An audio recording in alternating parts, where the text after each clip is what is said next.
Okay, so today we will continue learning the molecules of life. In the previous lecture, we studied proteins. Today we are going to study carbohydrates, lipids, and nucleic acids. So these are also, macromolecules together with the proteins. So as I said, we'll study carbohydrates, nucleic acid, we'll study the structure of the DNA, how the DNA is formed, how the RNA is formed, and then we'll study a little bit about the lipids. So carbohydrates are kind of, macromolecules with similar atomic composition, but they differ in size, chemical properties, and biological properties. So these are macromolecules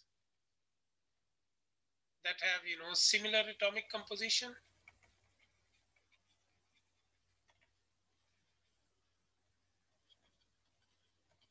but they differ in size, chemical properties, and biological properties.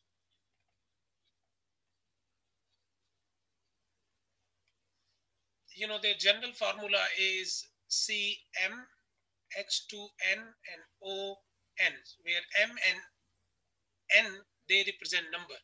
You can also write that we can also call carbohydrates, as the name suggests, the hydrates of carbon. So that means you have this formula CmH2ON, right? So, but they are not exactly hydrates of carbon. We call them because, the hydrogen and oxygen are present in a ratio of water.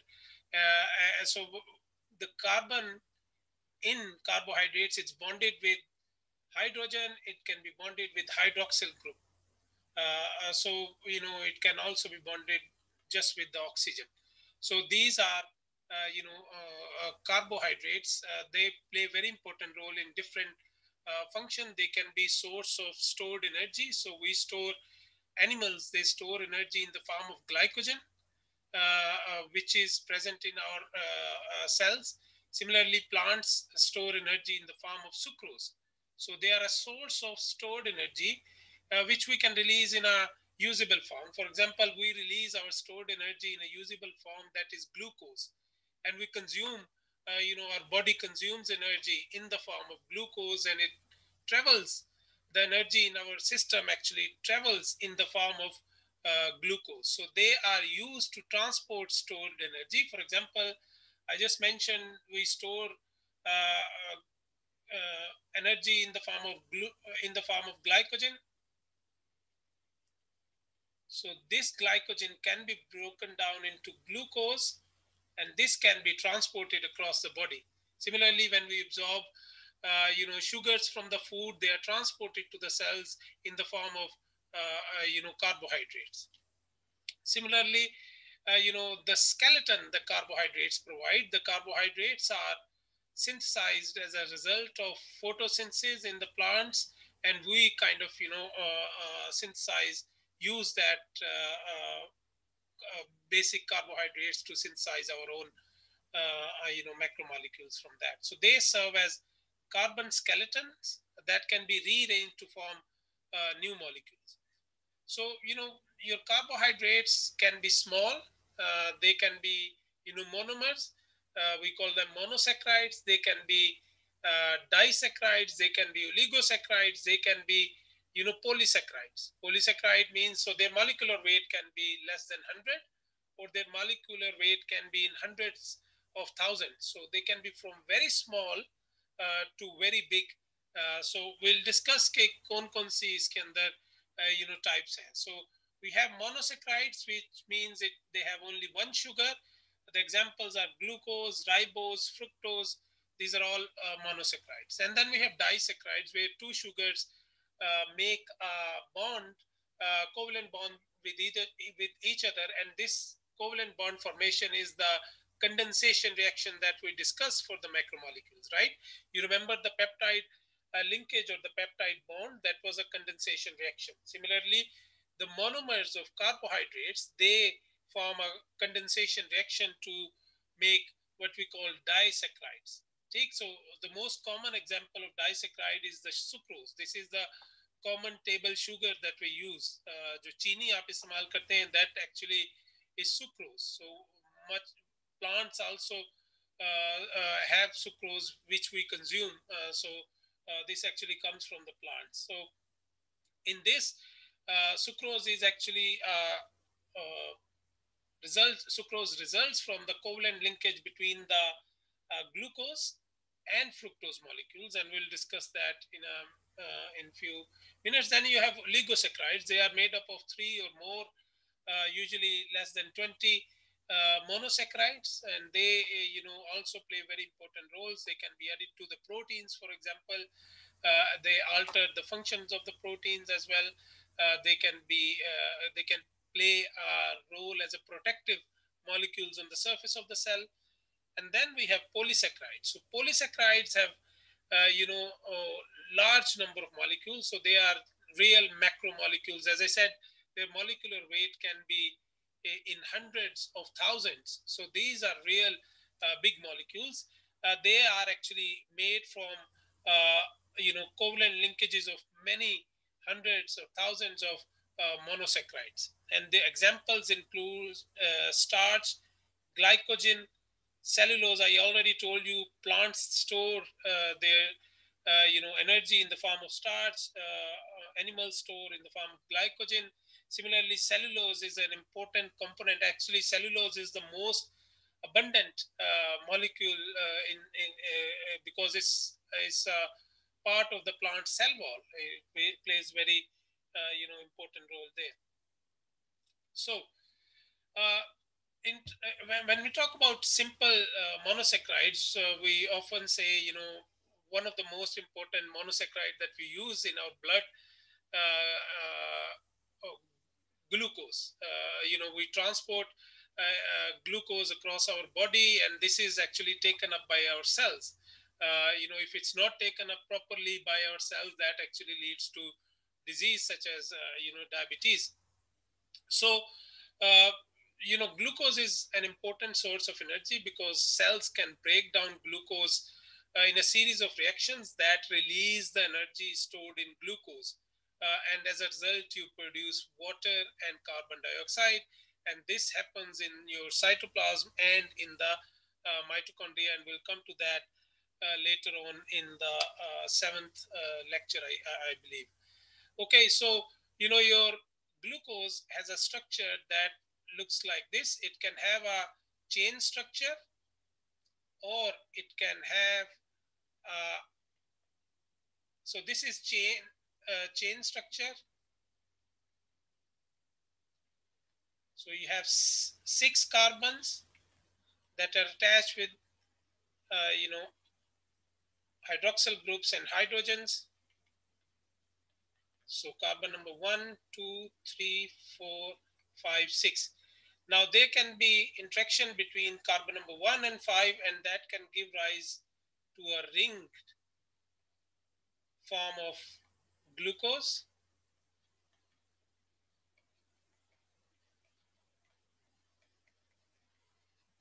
So this is carbon number 1, this is 2, this is 3, this is 4, this is 5, and this is 6.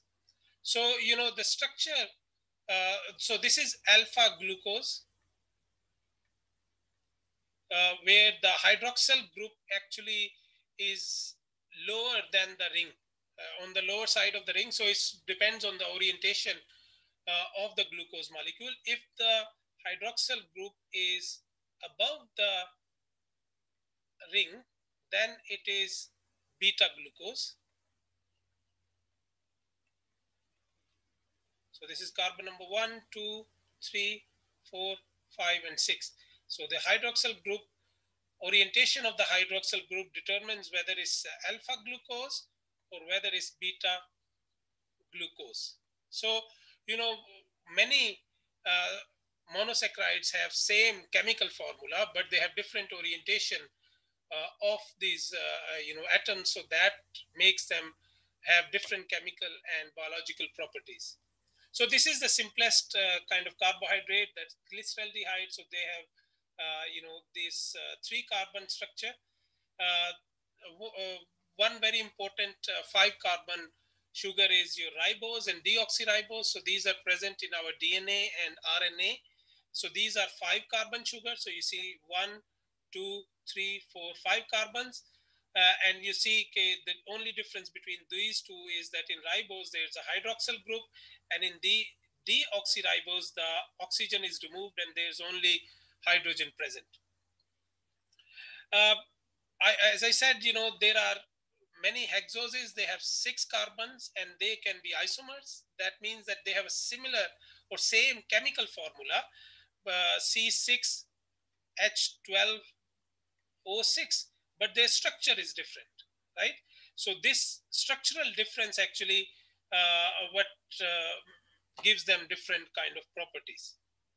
Okay. So what is a glycosidic linkage? So the glycosidic linkage would be that, let's say we have glucose, as I just mentioned. So we said, there's a condensation reaction that links the two sugars together, like the condensation reaction that linked, two amino acids together. So if I put two sugars together, let's say if I put two glucose molecules, or let's say if I put a glucose and a fructose molecule, let me change this. So if I have a glucose molecule here,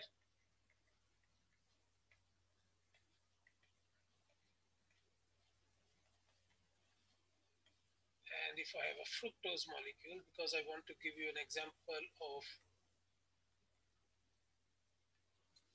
sucrose.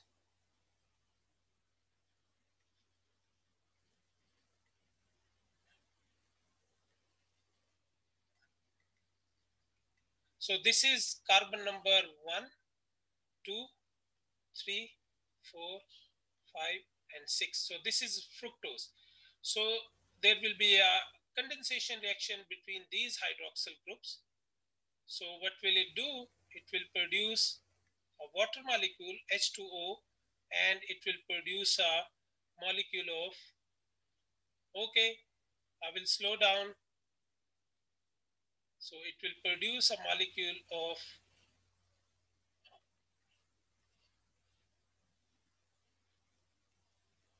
so there's no oxygen here, this is carbon. Let me delete this. Okay.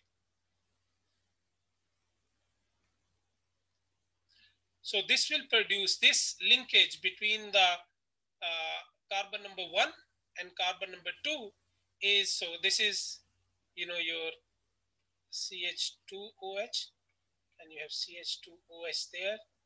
You have hydroxyl group there, hydroxyl group there, hydroxyl group there, hydroxyl group there, and you have CH2OH.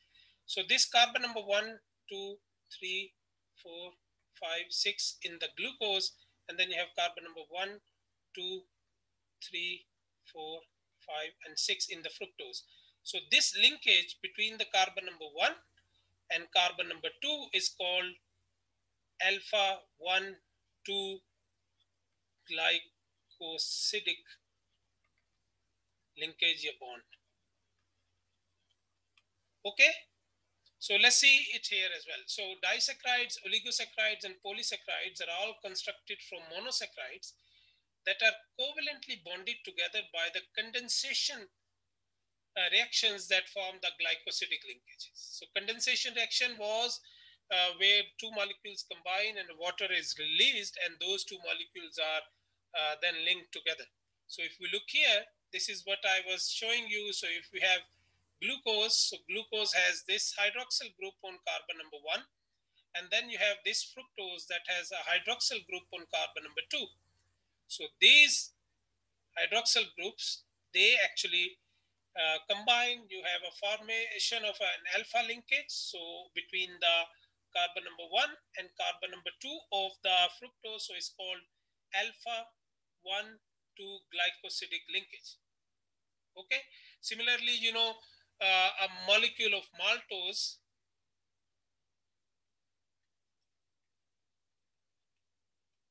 is made by alpha glucose plus beta glucose. So this will make a molecule of maltose. Another one, if we have two molecules of beta glucose, so beta glucose plus beta glucose, this will make this linkage will be beta 1,4 linkage, and this will make a molecule of cellobiose. Right now, maltose is soluble in water, whereas cellulobiose is not soluble in water. So just based on the difference, whether, here you have one alpha glucose and one beta glucose, here you have both of them beta glucose. So they make beta 1,4 linkage, this makes alpha 1,4 linkage. So just the difference of the linkage changes their properties. So this is soluble in water, this can be metabolized and this cannot be metabolized. Okay. So polysaccharides, they store energy and provide structural material. They're large, sometimes gigantic molecules, which are polymers of monosaccharides connected by glycosidic linkage that I just mentioned. One difference with the polysaccharides is that they actually, with the peptide bonds, we studied that, you have a linear chain of amino acids. So amino acids linked to each other in a linear chain, there was no branching in the peptide bonds. In the glycosidic bonds, there can be branching. Branching means, you can have sugar that is connected to another sugar like this, for example, glucose.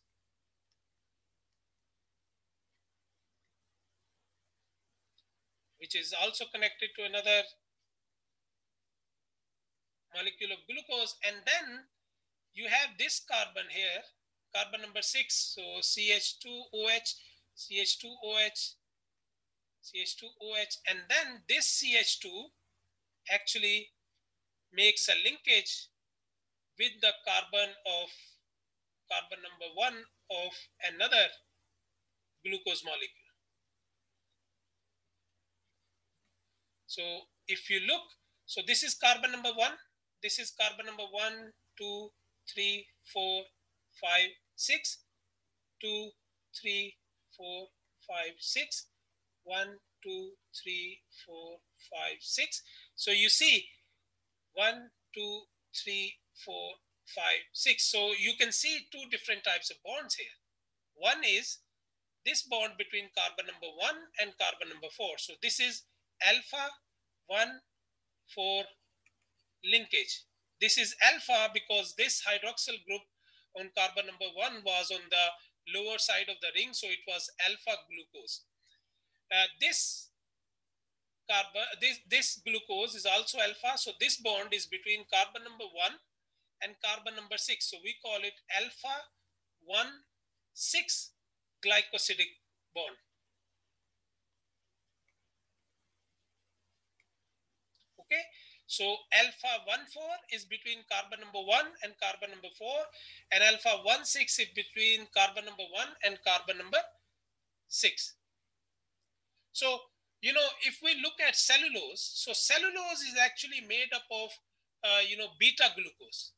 So if it is made up of beta glucose, the bond between different cellulose molecules will be beta 1,4 glycosidic bond.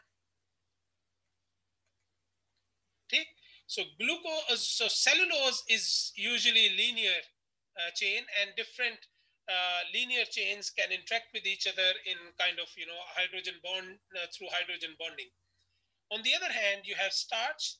In starch, you see the bond is alpha 1,4 linkage, and also alpha 1,6. So I said the starch has branching. Similarly, glycogen has branching. Glycogen has more branching than starch. Okay? So two important bonds. One is alpha 1,4, that is for the linear chain formation. And then you have this alpha 1,6 that is required for the branching of the polysaccharide. Okay, so if we look at the structure, so you see many parallel linear chains of cellulose can interact with each other. So this is beta 1,4 linkage that makes linear chains of these polysaccharides. And then you have branch that is cellulose, even that is starch. So even in starch you can have less branching or you can have more branching. For example, amylose has very little branching, but the bonding is alpha 1,4 in starch. Okay, alpha 1,4. Similarly, it can be alpha 1,6 bonding. So for example, amylose is a type of starch that has very little bonding, this alpha 1,6 bonding. But another starch called amylopectin has 1,4 as well as 1,6 linkage. So amylose has only 1,4, whereas amylopectin has 1,4 as well as 1,6 linkage. Similarly, when we go to glycogen, so you can see that glycogen is highly branched. Another difference between starch and glycogen is that starch is actually water soluble. We can dissolve a corn starch, a corn chicken corn soup पीते हैं उसके अंदर starch डाली होती है वो जो रफान वाली आती है, so that is actually soluble in water. Your glycogen on the other hand is not soluble in water. I'll take your questions at the end, so please, we only have 50 minutes and we have to cover three topics today. So to summarize, the carbohydrates are composed of carbon, hydrogen and oxygen in a general ratio of 1:2:1. They provide energy and structure to cells and are precursors of numerous important biological molecules. Monosaccharides, monomers can be connected by the glycosidic linkage, as I just showed you, to form disaccharides, oligosaccharides, and polysaccharides.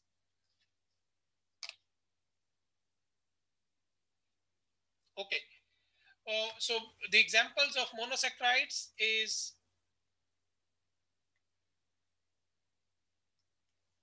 glucose, fructose, ribose, maltose, numerous example, galactose. Your disaccharides can be cellobiose, maltose, lactose, sucrose. Your polysaccharides are starch, glycogen, cellulose. And some sugars are also modified. They can have a phosphate group added, they can have amino group added. The cartilage in my bone, for example, in my ear, for example, the cartilage bone contains a lot of glucosamine and galactosamine. It's made up of them. Similarly, chitin is the covering of some insects that is also made up of modified sugars. And the role is they are source of energy, they store energy, they provide structural component of many types of cells. Okay, so now we move on to nucleic acids. So your nucleic acids, we hear about nucleic acids almost every day in medicine, evolution, agriculture, forensics. DNA ka test karwa le, for PCR test karwa le. So these are all nucleic acids. They are kind of now part of our life, everyday life. So nucleic acids are responsible for storing and transmitting information. So information from parents to their children actually goes in the form of nucleic acids. So one cell to another cell, the continuity of life जो है वो उसकी जो information है that goes in the form of nucleic acids. Also, nucleic acids are used to decode the information. So you can decode the information from the nucleic acids. So, your DNA is kind of a hereditary molecule that contains the hereditary information. So, what is DNA? What does DNA stands for? It's deoxyribonucleic acid. It's called deoxy because the ribose sugar that is present in the DNA is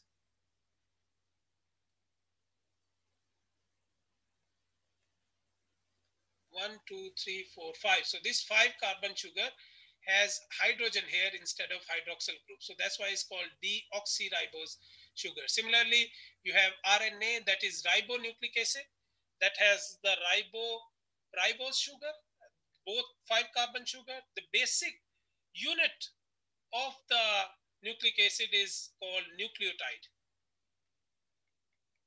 So this is very important. So please pay attention. So I said, the nucleic acids, they have these kind of ribose sugar. So together with ribose sugar, they also have something called nitrogenous base. So let's say this is nitrogenous base. It doesn't look like this. आगे चल के दिखाऊंगा कैसे नजर आती. But let's say this is your nitrogenous base. It's a nitrogen containing compound that behaves like a base. That's why it's called nitrogenous base plus ribose sugar, yeah, deoxyribose sugar. And this will give you a nucleoside. So the linkage between the ribose sugar and the your nitrogenous base makes a nucleoside. Now, if you add a phosphate group to it, then it will make something that is called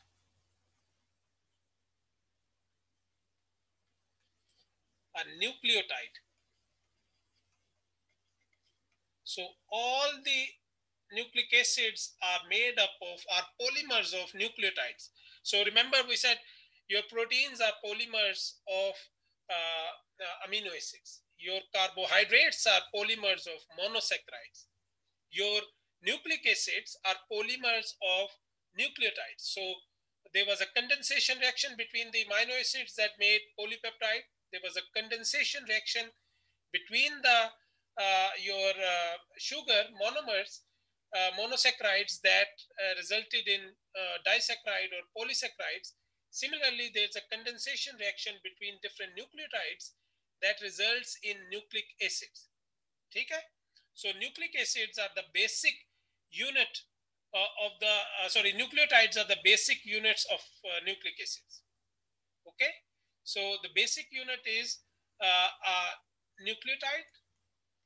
So there are three components, as I just showed you. Number one is the sugar. So we have a ribose sugar in case of RNA, and in case of DNA, we have a deoxyribose sugar. We have base. There are two types of bases. There are, six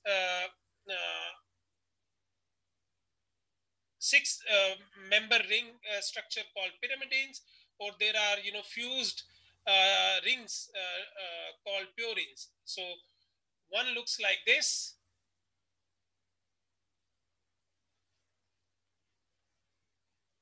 So these are purines, these are adenine or guanine, and then you have 6-membered ring structure, and these are pyrimidines. So these can be thymine and cytosine in case of DNA, or cytosine and uracil in case of RNA.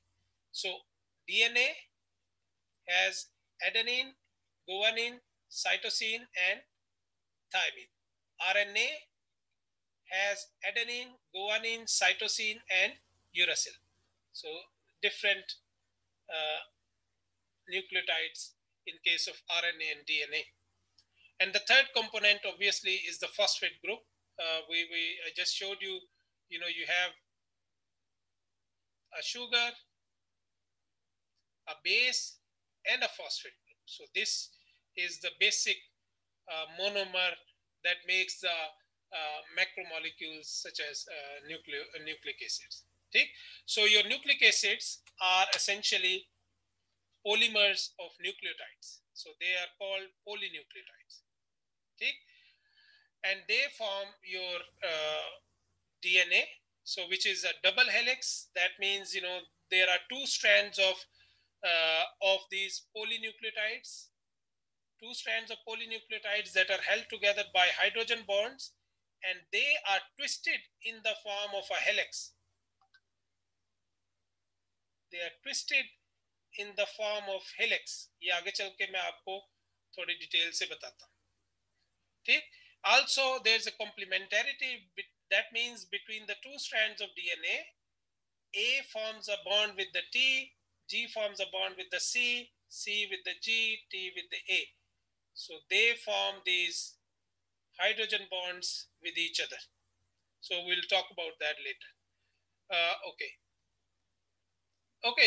So the monomers, as I showed you, you have a base. This is a nitrogenous base. You have a ribose or deoxyribose sugar, and you make a nucleoside by adding the base to the sugar. So you have this structure. And then when you add a phosphate group, this makes a nucleotide. So you have a nucleotide. So these are the pyrimidine bases.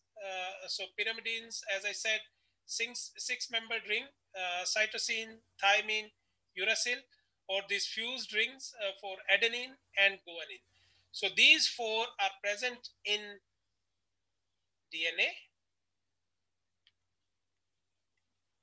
And in RNA, instead of thymine, you have the uracil. So in case of RNA.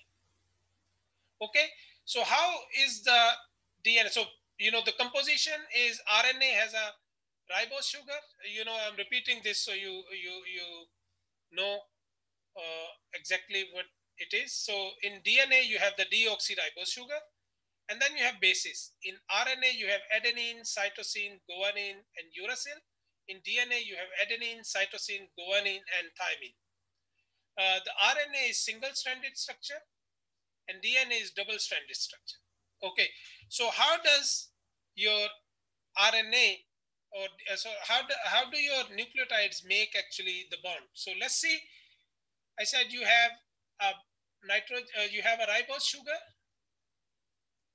So ribose sugar has a different groups attached. Let's suppose this has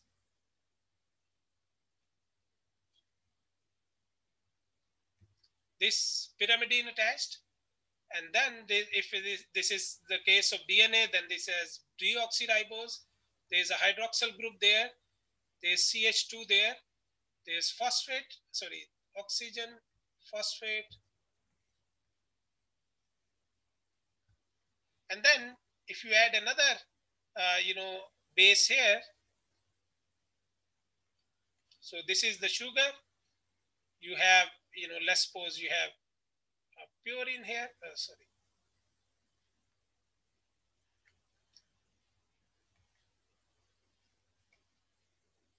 CH2 O P O O OH. Now this is carbon number 1, carbon number 2, 3, 4, and 5. Remember, your ribose is a pentose. Pentose का मतलब है 5 carbon sugar. ठीक? So ribose has 5 carbon. 1, 2, 3, 4, 5. यहाँ पे भी 1, 2, 3, 4, 5. Now on the 5th carbon there's a phosphate group. The phosphate group has a hydroxyl group that will make bond with the hydroxyl group on the carbon number 3. So this is your condensation reaction that will result in formation of water and formation of your dinucleotide kind of. So you have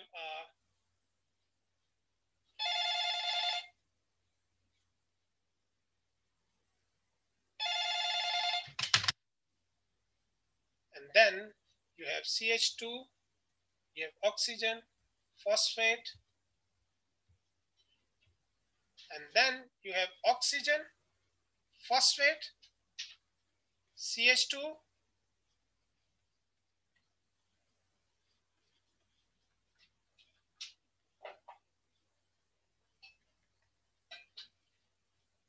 okay, so now this is very interesting. So this bond is your phosphodiester bond. So this is your phosphodiester bond, this between the carbon number 3 and carbon number 5. So now if you see, the new nucleotide can only be added at the 3' end or on the 3rd carbon here. It cannot be added on this side. So your your nucleic acid polynucleotide chain will grow only in this direction. So your new nucleotides will be added here.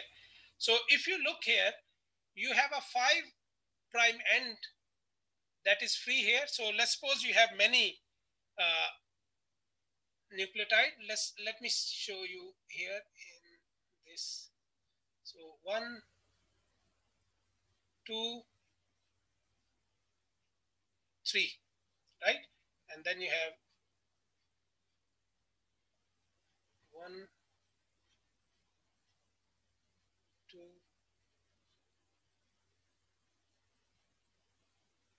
3. So these are linked by the phosphate group as we just discussed.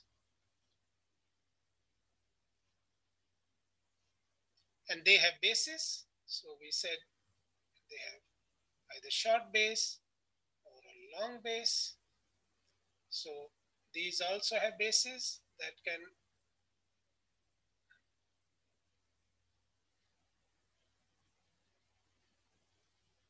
they are also connected by phosphate groups. Okay, so if you look, so this is, there was a, CH2OH here with the phosphate group. So this is 5' N. And then, okay, so there is no phosphate attached on, this is just hydroxyl group here on the 3 carbon. So this is your, 3' end. So we call DNA based on this. This is 5' end and this is 3' end. So in the reverse direction, because DNA is anti-parallel, 2 strands. So this is 1 strand of DNA. So this is 1 strand of DNA and it makes bonds with the other strand of DNA. So 1 strand runs in this direction and the other strand runs in this direction. So they make, adenine makes bond with thymine, guanine makes with cytosine, cytosine makes with guanine, thymine makes with adenine, TAGCCG. So they make these kind of, bonds. So there are bonds between these anti-parallel strands. So this strand goes in the other direction. So if you look, so let me summarize this. So you have these, one nucleotide and you have another nucleotide. So see, there's a hydroxyl group on the third carbon of one nucleotide and there's a phosphate group on the fifth carbon of the second nucleotide. So these two hydroxyl groups, they will do the condensation reaction. So you will release the water molecule and this, you will have this phosphodiester linkage, right? So this is your phosphodiester linkage that connects the two nucleotides together.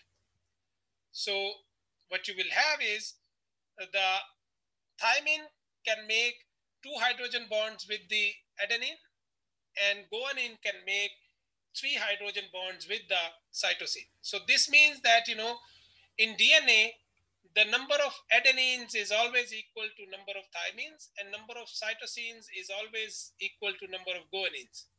Okay? So this is called Chargaff's rule. So all the, your number of adenines is equal to thymines and number of guanines is always equal to cytosine. So if we tell you how many adenines and thymines are, you should be able to tell the others. Okay.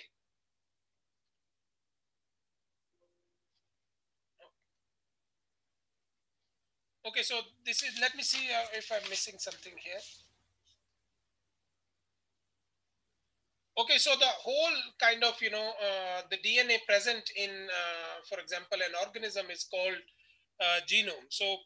Uh, so in the case of RNA, so DNA, as I showed you, you have 2 strands.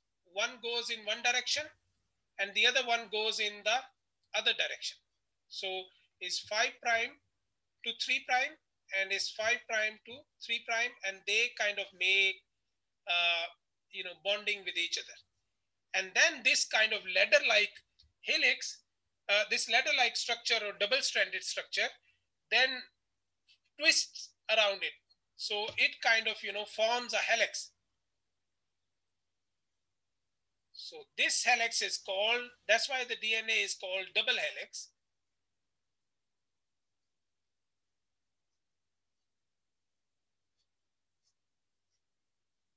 So you have, let's say, guanine, cytosine, cytosine, guanine, adenine, thymine, thymine, adenine, guanine, cytosine, cytosine. cytosine go away.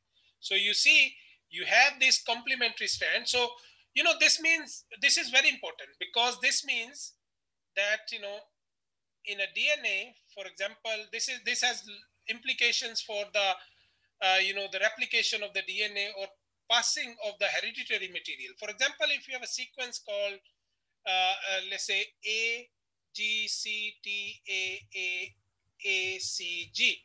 So this 5' to 3' is on one strand. On the other strand, you will have T, C, G, A, T, T, T, G, C. So this is 5' to 3', right? So this goes in this direction, this goes in this direction, but they are complementary. This strand, जो ऊपर वाला है, इसको हम कहते हैं sense strand, and जो नीचे वाला है, इसको हम कहते हैं anti-sense strand. Now, your sense strand or anti-sense strand, they both, when DNA replicates or it makes its copies, तो क्या होगा? आपका जैसे PCR होता है, for example, उसमें क्या होता है कि दोनों strand जो है वो separate हो जाते हैं,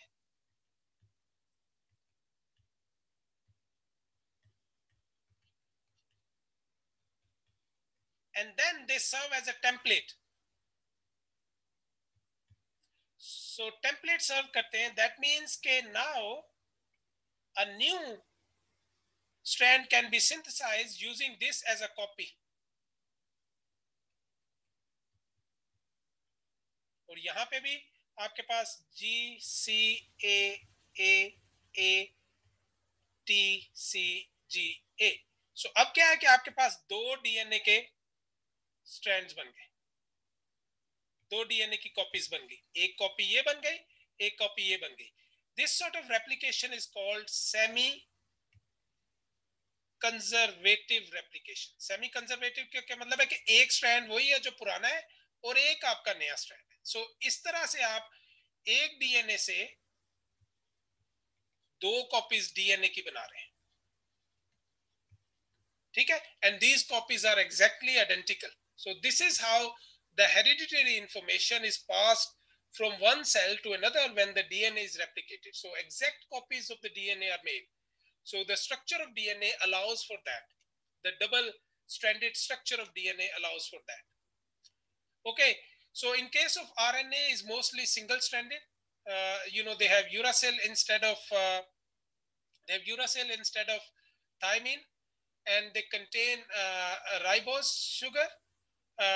The sequence can be, you know, instead of thymine, you have these uracil, and you know they only have a single strand. However, this single strand can fold onto each other, and you know, for example, this G can form a bond, hydrogen bond with this C. So it can actually fold, like it can have a you know, three-dimensional structure like this. DNA on the other hand, you know, is a double-stranded structure. कि एक strand आपका ये है और एक strand जो है वो आपका ये है. And this then, you know, you have this base pairing between the G and C. तीन double bonds है, तीन hydrogen bonds है, A और T के दरमियान दो hydrogen bonds है. And this actually holds them together. So hydrogen bonds are weak, but in DNA there are so many of them that, you know, that keeps the two strands together. Or it is folded in the right-handed structure. So it's called beta conformation of the DNA, BDNA, and this is right-handed. Right-handed, याद है ना, मैंने उस दिन आपको बताया था कि अगर ये DNA है, if I look it like this, तो जो clockwise घूमेगा, that is right-handed. ठीक? So this is, for example, the structure of the DNA. So I think I will just one more slides and then we'll stop and have a quiz, जो कि आपका attendance वाला quiz है. So your DNA carries information that is expressed through RNA. So अभी मैंने आपको बताया कि A, G, C, T, A, G, T, A, ये अगर DNA का, you know, एक आपके पास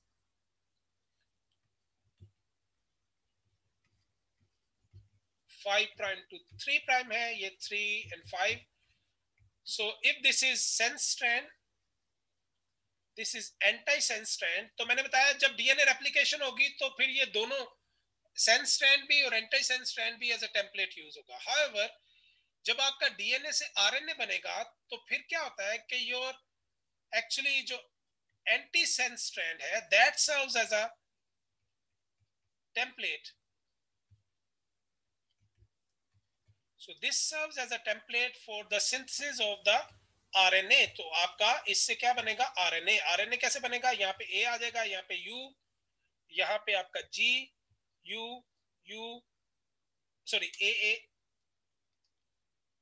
यहाँ पे A है, यहाँ पे A है, यहाँ पे U है, यहाँ पे C है, यहाँ पे G है और यहाँ पे A है।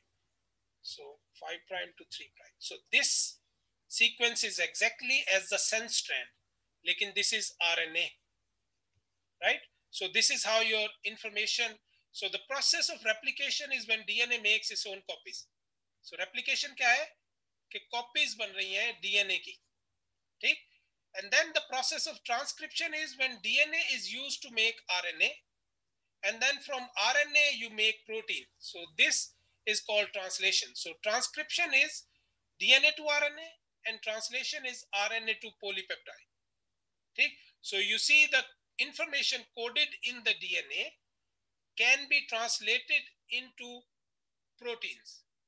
So this is how your hereditary works। Okay, you know the characteristics that I inherit from my parents, they actually in fact वो क्या कहते हैं express themselves in the form of you know proteins। कि proteins जो हैं वो बन जाती हैं। Okay, we'll have a quiz right now and then we'll see we have any time left